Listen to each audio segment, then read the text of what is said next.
दोस्तों ये है पंजाब का बड़ा ही प्यारा और सुंदर जिला पठानकोट, जिसे उत्तर भारत का प्रवेश द्वार भी कहा जाता है।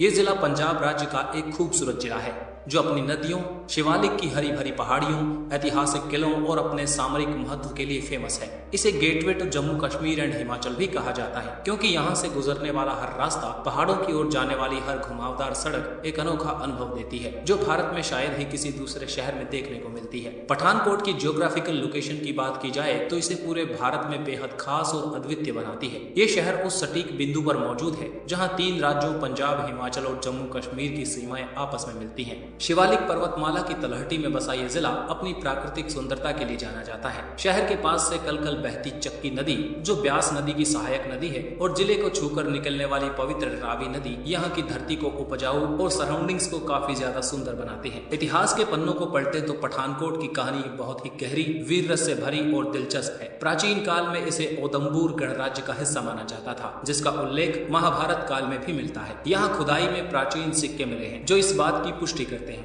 मध्यकाल की बात करें तो ये इलाका मुख्य रूप से राजपूत राजाओं, विशेषकर पठानिया राजपूतों के अधीन रहा। ऐसा माना जाता है कि पठानकोट नाम इसी पठानिया वंश के नाम पर पड़ा है। ये कभी नूरपुर रियासत की राजधानी हुआ करता था। अंग्रेजों के शासनकाल में इसकी रणनीतिक स्थिति को देखते हुए इसे एक प्रमुख सैन्य केंद्र के रूप में विकसित किया गया। इंडिपेंडेंस के बाद भी पाकिस्तान की सीमाओं से नजदीक होने के कारण ये काफी ज्यादा महत्वपूर्ण कंटोनमेंट बन गया। 1965 और 71 के भारत पाकिस्तान युद्धों में पठानकोट बेस ने बहुत ही ज्यादा इंपॉर्टेंट रोल प्ले किया। आज भी यहाँ एक एयरफोर्स स्टेशन और मिलिट्री स्टेशन देश की सुरक्षा में अभेद्य दीवार की तरह खड़े हैं। यहाँ पर पंजाबी, पहाड़ी, डोगरी, कांगड़ी संस्कृति का अनूठा संगम देखने को मिलता है। वैसाखी, लोहड़ी, दिवाली और गुरु पर्व यहाँ बड़े ही हर्षोल्लास और धूमधाम से मनाए जाते हैं। अगर बात करें यहाँ के खाने की तो पंजाबी छोले भटूरे, मक्के की रोटी, सरसों का साग, लस्सी और ढाबों पर मिलने वाले तंदूरी पराठे किसी का भी दिल जीत सकते हैं। भाषा की बात करें तो यहाँ मुख्य रूप से पंजाबी और हिंदी बोली जाती है,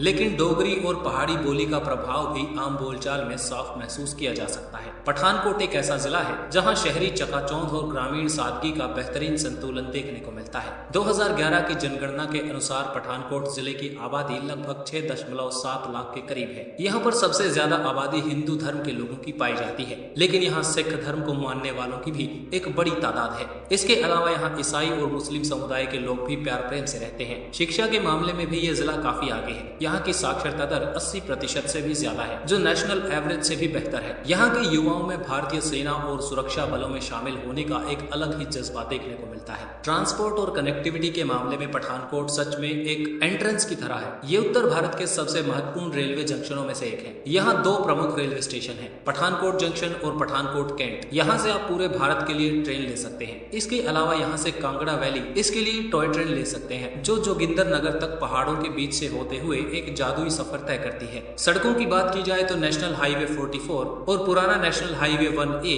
यहीं से होकर गुजरता है, जो इसे जम्मू कश्मीर और देश के बाकी हिस्सों से जोड़ता है। एयर ट्रैवल के लिए यहाँ पठानकोट एयरपोर्ट भी मौजूद है, जहाँ से दिल्ली और अन्य शहरों के लिए उड़ानें चलती हैं। पठानकोट की अर्थव्यवस्था काफी हद तक डाइवर्स है। यहाँ की आय का मुख्य स्रोत कृषि और उससे जुड़े व्यवसाय है। चक्की नदी के सूखे तल के कारण ये इलाका पूरे उत्तर भारत में स्टोन क्रशिंग और रेत बजरी के व्यवसाय का एक बहुत बड़ा केंद्र है। इसके अलावा हिमाचल प्रदेश और जम्मू कश्मीर के जंगलों से आने वाली लकड़ी के कारण यहाँ भारत के सबसे बड़े टिम्बर मार्केट्स में से एक मौजूद है। इसके अलावा पर्यटन और ट्रांसपोर्ट व्यवसाय भी यहाँ की अर्थव्यवस्था को एक मजबूत आधार प्रदान करते हैं, क्योंकि हर साल लाखों पर्यटक और तीर्थयात्री यहाँ से होकर जम्मू और हिमाचल जाते हैं। भले ही लोग पठानकोट को सिर्फ एक ट्रांजिट सिटी या गुजरने वाला शहर मानते हो, लेकिन यहाँ घूमने और देखने के लिए भी बहुत कुछ है। यहाँ की सबसे मेन अट्रैक्शन है रणजीत सागर डैम। रावी नदी पर बना ये भारत के सबसे ऊंचे अर्थफिल बांधों में से एक है। इसके पीछे बनी विशाल और नीली झील का नजारा किसी विदेशी डेस्टिनेशन से कम नहीं लगता। धार्मिक स्थलों की बात करें तो रावी नदी के किनारे पर मुक्तेश्वर महादेव मंदिर बहुत ही ज्यादा पॉपुलर है।